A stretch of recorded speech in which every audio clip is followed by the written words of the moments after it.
اعوذ باللہ من الشیطان الرجیم بسم اللہ الرحمن الرحیم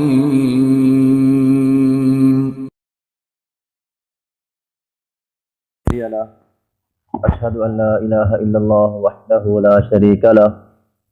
اشہد ان محمدا عبدہ ورسولہ رب اشرح لی صدری ویسر لی امری واحلل عقدۃ من لسانی یفقہوا قولی رب زدنی علما۔ یہ صفحہ نمبر 328 اور آیت نمبر 16۔ اعوذ باللہ من الشیطان الرجیم اعوذ باللہ من الشیطان الرجیم بسم اللہ الرحمن الرحیم بسم اللہ الرحمن الرحیم وَإِذِ اعْتَزَلْتُمُوهُمْ وَمَا يَعْبُدُونَ إِلَّا اللَّهَ فَأْوُوا إِلَى الْكَهْفِ يَنشُرْ لَكُمْ رَبُّكُمْ مِنْ رَحْمَتِهِ وَيُهَيِّئْ لَكُمْ مِنْ أَمْرِكُمْ مِرْفَقًا۔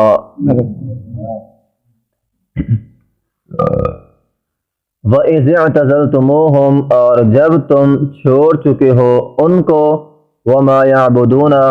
اور جن کی وہ عبادت کرتے تھے، إِلَّا اللَّهَ سوائے اللہ کے،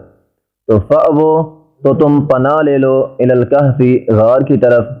يَنشُرْ لَكُمْ پھیلا دے گا تمہارے لیے، ربکم تمہارا رب، مِنْ رَحْمَتِهِ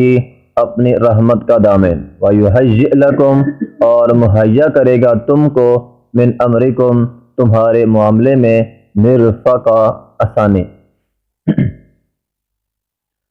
جب وہ نوجوان بادشاہ کے دربار میں گئے، بادشاہ کے دربار میں جا کر انہوں نے حق کا کلمہ بلند کیا، تو چاہیے تو یہ تھا کہ بادشاہ ان کو فوراً سزا دیتا، لیکن فوراً سزا دینے کی بجائے بادشاہ نے ان کو مہلت دے دی اور ان کو قید کر لیا۔ مہلت کی دو وجہ ہو سکتی ہیں، ایک تو بادشاہ یہ چاہتا ہوگا کہ میں ان کی موت کو آسان نہیں بلکہ دردناک انداز میں ان کو موت دوں گا، ان کی موت کو ایک نصیحت بنا دوں گا تاکہ آئندہ کوئی بھی میرے بارے میں مجھے سجدہ کرنے سے نہ رکے، اور دوسرا اس لیے بھی مہلت دی کہ شاید ہو سکتا ہے سختیوں کے ذریعے، سزاؤں کے ذریعے ہم ان کو واپس اپنے دین کی جانب لے آئیں۔ اس بنا پر بادشاہ نے ان کو مہلت دے دی، لیکن یہ بادشاہ کی دی ہوئی مہلت ہی ان کی رہائی کا سبب بن گئی۔ اللہ رب العزت نے ان کو اس قید خانے سے نکالا۔ جب وہ لوگ قید خانے سے نکلے، اکٹھے ہوئے، تو کہنے لگے فَأْوُوا إِلَى الْكَهْفِ، آؤ اب ہم غار کے اندر چلیں، اب ہم اس دنیا کو چھوڑ دیں، کیونکہ اس دنیا میں دین پر عمل کرنا مشکل ہو گیا ہے، کفار کا غلبہ ہے، ہر طرف کافر ہی کافر ہے، ہم اپنا ایمان بچا نہیں سکتے، ہو سکتا ہے ان کی سزاؤں کے آگے جو ہے وہ ہم کمزور پڑ جائیں اور ہمارا ایمان محفوظ نہ رہے۔ اپنے ایمان کو بچانے کے لیے فَأْوُوا إِلَى الْكَهْفِ غار کی طرف پناہ لے لو، ہم غار میں رہا کریں گے، ایک آدھا آدمی ہم میں سے بھیس بدل کر آئے گا اور وہ کھانا لے جایا کرے گا۔ يَنشُرْ لَكُمْ رَبُّكُمْ مِنْ رَحْمَتِهِ، اللہ تعالیٰ فرماتے ہیں تاکہ ہم تم پر اپنی رحمت کا دامن پھیلا دیں، اپنی رحمت کریں، وَيُهَيِّئْ لَكُمْ مِنْ أَمْرِكُمْ مِرْفَقًا، اور تاکہ اللہ تعالیٰ فرماتے ہیں ہم مہیا کر دیں تم پر آسانی۔ تو یہ رب تعالیٰ کا وعدہ ہے، جو لوگ بھی دین کی خاطر، دین کو بچانے کے لیے اپنے گھر بار کو چھوڑیں گے، اللہ تعالیٰ فرماتے ہیں ہم ان پر رحمت ضرور کریں گے۔ اللہ تعالیٰ فرماتے ہیں وَمَن يُهَاجِرْ فِي سَبِيلِ اللَّهِ يَجِدْ فِي الْأَرْضِ مُرَاغَمًا كَثِيرًا وَسَعًا، وہ انسان جس نے اللہ کے دین کے غلبے کے لیے اپنے گھر کو چھوڑا، یجد فی الارض مراغما، وہ زمین کے اندر بہت سے ٹھکانے پائے گا۔ اس نے اپنے ایک گھر کو چھوڑا ہے، اللہ تعالیٰ اسے رہنے کے لیے زمین کے اندر بہت سے ٹھکانے دے گا، کثیرا واسع، اور اپنی وسعت رحمت جو ہے وہ بھی ان لوگوں پر نازل کرے گا۔ تو اللہ رب العزت نے ان لوگوں پر اپنے رحمت نازل بھی کی، ان کو غار کے اندر جو ہے وہ پناہ دے دی۔ تو دین بچانے کے لیے پہاڑوں میں جانا، غاروں میں جانا، یہ نبی علیہ السلام نے بھی اس بات کا ہمیں جو ہے وہ حکم دیا ہے۔ چنانچہ جب نبی علیہ السلام نے جب نبی علیہ السلام کے قتل کرنے کی سازشیں مکہ والوں نے کی تھی، اور رات کو سازشیں ہو گئیں ابو جہل وغیرہ نے مل کر کی کہ ہم اس نبی کو قتل کریں گے، چنانچہ وہ سب لوگ جمع ہو گئے نبی علیہ الصلوۃ والسلام کو قتل کرنے کے لیے۔ تو اس وقت اللہ رب العزت نے اپنے پیغمبر کو وہاں سے نکالا، نبی علیہ الصلوۃ والسلام وہاں نکلے اور غار ثور کے اندر چلے گئے دین بچانے کے لیے۔ غار ثور کے اندر نبی علیہ الصلوۃ والسلام نے 3 دن جو ہے وہ پناہ لی ہے۔ اسی طرح نبی علیہ الصلوۃ والسلام کی حدیث بھی ہے، نبی علیہ الصلوۃ والسلام نے فرمایا جب فتنوں کا دور ہوگا، دین بچانا مشکل ہو جائے گا، اس وقت تم میں سے وہ آدمی سب سے بہتر ہے جو بکریاں لے گا، پہاڑوں کی جانب، غاروں کی جانب نکل جائے گا اور بکریاں چروایا کرے گا اور اپنے دین کو جو ہے وہ آدمی محفوظ رکھے گا۔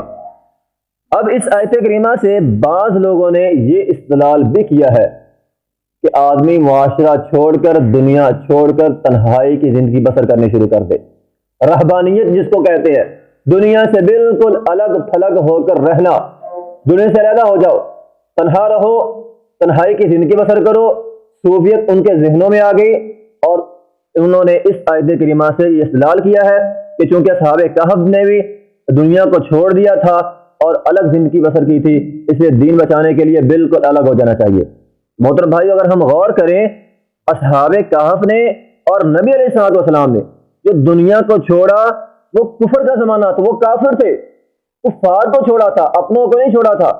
اصحاب کہف نے کفار کو چھوڑ کر تنہائی اختیار کی تھی اور نبی علیہ الصلوۃ والسلام نے بھی کفار کو چھوڑا تھا، جس سے پتہ یہ چلتا ہے کہ اگر کافروں کا غلبہ ہو جائے،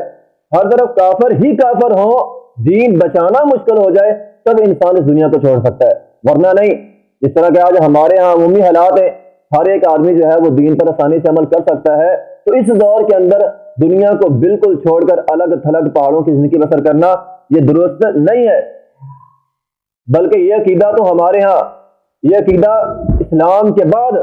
صحابہ کرام کے زمانے میں، محدثین کے زمانے کے بعد جا کر جو ہے وہ اسلام کے اندر رائج ہوا ہے۔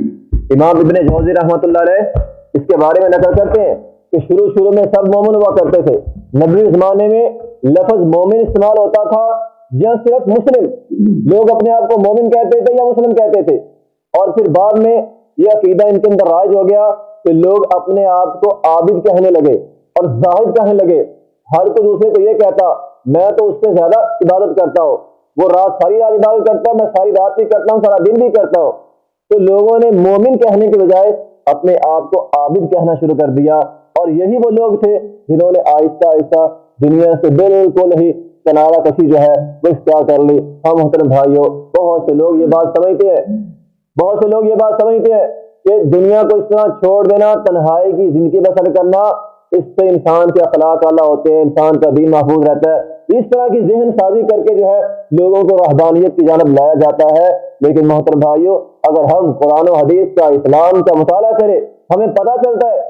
کہ اگر اخلاق کو بہتر بنانا ہے تو رہبانیت نہیں اختیار کرنی پڑے گی، کیونکہ نبی علیہ الصلوۃ والسلام کا اخلاق سب سے اعلیٰ تھا اور نبی علیہ الصلوۃ والسلام نے رہبانیت اختیار نہیں کی۔ آپ کے اصحاب کا اخلاق سب سے اعلیٰ تھا اور آپ کے اصحاب نے رہبانیت اختیار نہیں کی، بلکہ نبی علیہ الصلوۃ والسلام اور صحابہ کرام دنیا کے اندر رہا کرتے تھے، دنیا کے اندر انہوں نے تجارتیں بھی کی، جو بلکہ رزق حلال کمانا، محنت کرنا یہ تو عین عبادت ہے۔ لیکن صحابہ کرام دنیا کی لالچ نہیں کرتے تھے، وہ انما الحیات الدنیا لعب و لہو سمجھا کرتے تھے کہ دنیا کھیل تماشا ہے، اس سے زیادہ نہیں، لالچ نہیں کرنی، اس کی تیاری آخرت کے کرنی ہے، لیکن دنیا زندہ رہنے کے لیے دنیا حاصل کرنی ہے۔ صحابہ کرام نے، بلکہ نبی علیہ الصلوۃ والسلام خود نے بھی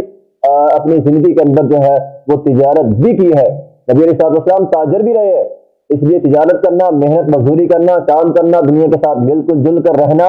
یہ اسلام کا طریقہ ہے۔ اسلام جو ہے وہ ہمیں اس سے منع نہیں کرتا۔ اصل کے اندر شروع میں جب یہ لوگوں کے اندر رہبانیت رائج ہوئی تو اس وقت لوگ شریعت اسلامی پر عمل کرنے کو رہبانیت کہتے تھے۔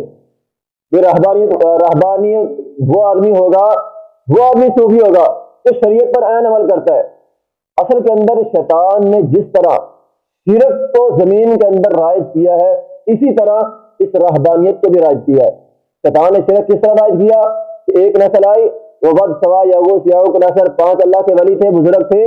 وہ لوگوں کو دین کی جانب لاتے تھے۔ جب وہ فوت ہو گئے، شیطان نے کہا ان کی تصویریں بنا کر اپنے پاس رکھ لو، ان لوگوں نے تصویریں بنا کر اپنے پاس رکھ لی۔ آئندہ آنے والی نسلوں کو شیطان نے یہ کہا یہ تصویریں جو تمہارے پاس بزرگوں کی ہیں یہ اس لیے ہے کہ تمہارے بڑے ان بزرگوں کی عبادت کیا کرتے تھے۔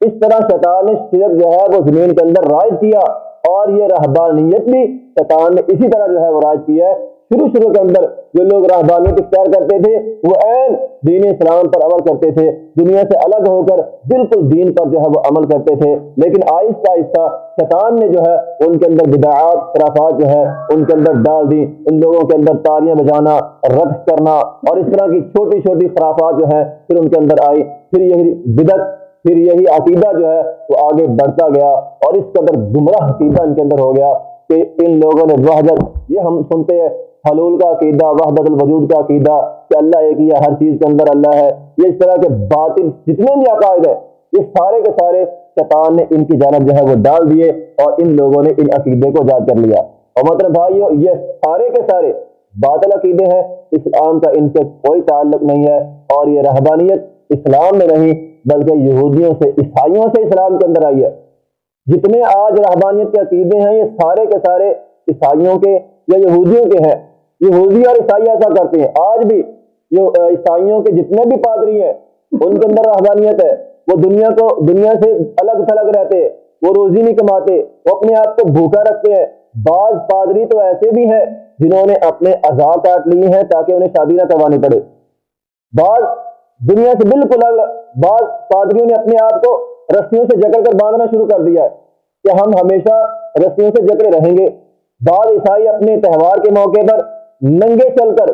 پاؤں چل کر لمبا سفر کرتے ہیں، اور آج بھی ایسا ہو رہا ہے کہ وہ لوگ شادیاں نہیں کرواتے، دنیا داری نہیں کرتے، اپنے آپ کو باندھ کر رکھتے ہیں، ننگے پاؤں جو ہے وہ اپنے جو ہے وہ چرچ کے اندر جاتے ہیں۔ تو محترم بھائیو یہ ساری وہ چیزیں ہیں جس کی اسلام نے ممانعت جو ہے وہ نازل کی ہے۔ اللہ تعالیٰ فرماتے ہیں وَلَا تُهْلِكُوا بِأَيْدِيكُمْ إِلَى التَّهْلُكَةِ، اور لوگوں اپنے آپ کو ہلاکت کے اندر نہ ڈالو، اپنے آپ کو باندھنا، چلا کشی کرنا، 40 سال یا 40 دن یا 40 مہینے مکمل رات عبادت کرنا، یہ اپنے آپ کو ہلاکت کے اندر ڈالنا ہے، اور اس سے اللہ رب العزت نے ہمیں منع کر دیا ہے۔ بلکہ اللہ رب العزت نے اس رہبانیت سے ہمیں منع کیا۔ اللہ تعالیٰ فرماتے ہیں یا بنی آدم خذوا زینتکم عند کل مسجد وکلوا واشربوا، کھاؤ بھی پیو بھی، لباس بھی پہنو اور سارے کام کرو۔ نبی علیہ السلام نے سارے کام کیے، زیارت بھی کی ہے، شادیاں بھی کی ہیں، نبی علیہ السلام کے بچے بھی تھے، یہ سارے کام صحابہ کرام نے کیے ہیں۔